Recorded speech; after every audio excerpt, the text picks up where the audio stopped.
In today's video, we're going to talk a little bit about some of the deadlines surrounding cash balance plans. Multiple different deadlines you've got to deal with. Filing 5500s, terminating plans, amending plans. But the two most critical deadlines that I see concern a lot of people that fund or set up plans would be the setup deadline itself, as well as the funding deadline. The latest date that you can fund a plan in order to get a tax deduction for a given tax year. The first one is going to be the actual setup of the plan itself. Now, a cash balance plan has to be set up and established for a calendar year taxpayer by the end of the year. That's December 31st. It's got to be set up, consents, all signed, everything done internally so that the plan is actually established. Again, doesn't have to be funded, just set up.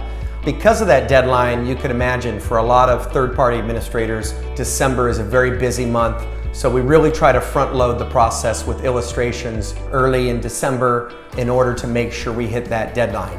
Now the funding deadlines, you got a little bit more flexibility there. You can certainly fund the plan during the specific calendar year, but you can also fund the plan up to and including the date you file your taxes, which includes any extension deadlines. So for example, let's assume you're a sole proprietorship or a C corporation. You have up until April 15th. If you file an extension, you will have up until October 15th in order to fund the plan. If you're an S corporation, which is where most of our cash balance plans are, or a partnership, you have a March 15th deadline to fund the plan with extension that's going to roll out to September 15th, okay? Those deadlines are very critical and very important because they allow you to put a contribution in for a subsequent year and allow you to take the tax deduction for the prior year.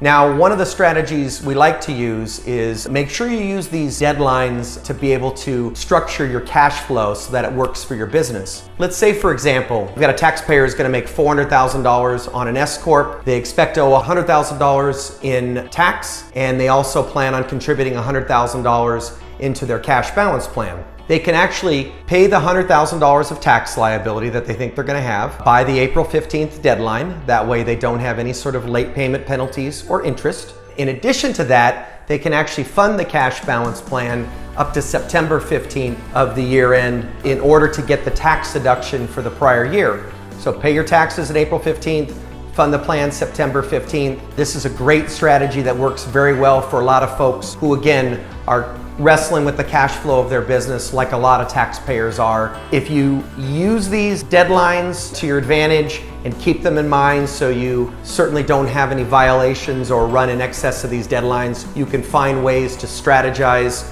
and to maximize any funding you've got under the plan.